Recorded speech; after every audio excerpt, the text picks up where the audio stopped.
Hay dos palabras que, según el análisis histórico que vamos a explorar, definen a la perfección y de forma inseparable a la Legión Española, sobre todo durante la Guerra Civil. Esas palabras son eficacia y brutalidad. Y si hay algo que resume esa mentalidad, es este famoso grito: ¡Viva la muerte! Pero ojo, esto es mucho más que un simple eslogan de guerra.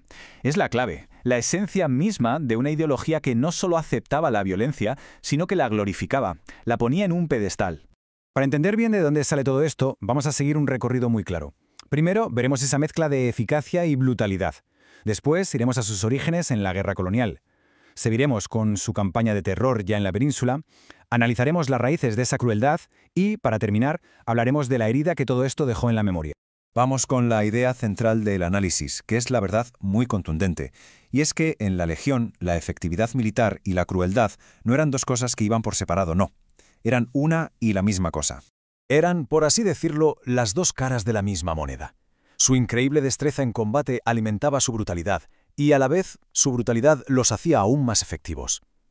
Se les temía porque eran letales, y eran tan letales en parte porque su crueldad paralizaba por completo al enemigo. Pero claro, esta cultura de la violencia no aparece de la nada en 1936.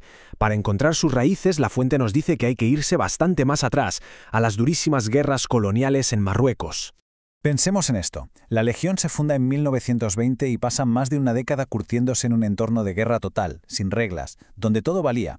Así que, para cuando llega a la península en el 36, no es una unidad cualquiera. Es una máquina de guerra perfectamente engrasada para la aniquilación.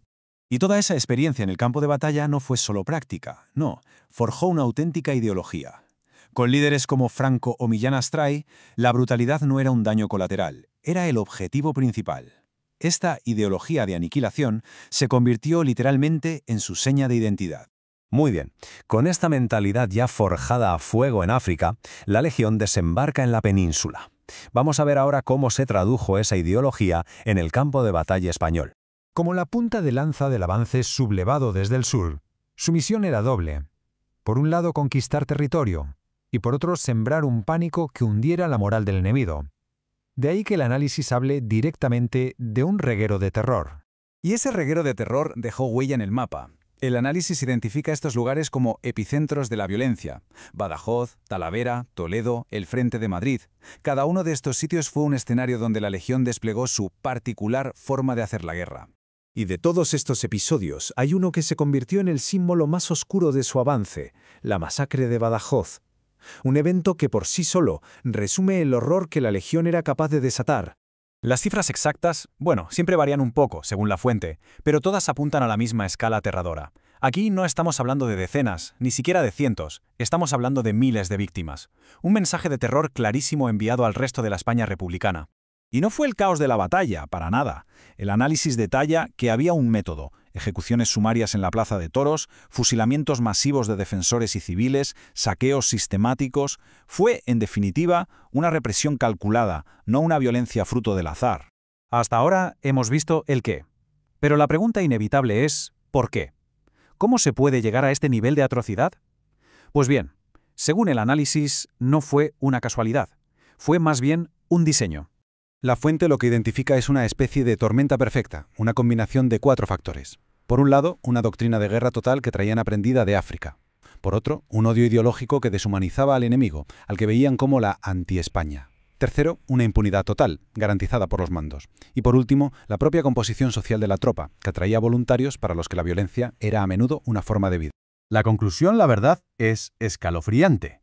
La brutalidad no era un fallo del sistema, sino una característica esencial de ese sistema. No eran actos aislados, sino la consecuencia lógica de una maquinaria militar y una ideología que estaban diseñadas simple y llanamente para aniquilar. Y claro, esa maquinaria de aniquilación no se detuvo en 1939. Sus acciones dejaron una cicatriz profundísima y muy duradera en la memoria colectiva del país. Y su legado es tan dual como su propia historia. Para algunos, la Legión sigue siendo un símbolo de eficacia y de valor. Para otros, y esta es la visión que subraya el análisis, es un recordatorio permanente de la brutalidad de una guerra civil y del peligro inmenso que supone deshumanizar al adversario. El propósito de un análisis como este no es ni mucho menos buscar revancha o reabrir viejas heridas porque sí. La idea es que para entender un conflicto en toda su complejidad es absolutamente imprescindible mirar de frente también a sus capítulos más oscuros y dolorosos.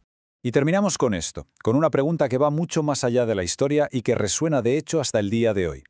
No hay una respuesta fácil, por supuesto, pero el análisis nos obliga a reflexionar. ¿Cómo se enfrenta una nación a los capítulos más brutales de su propio pasado?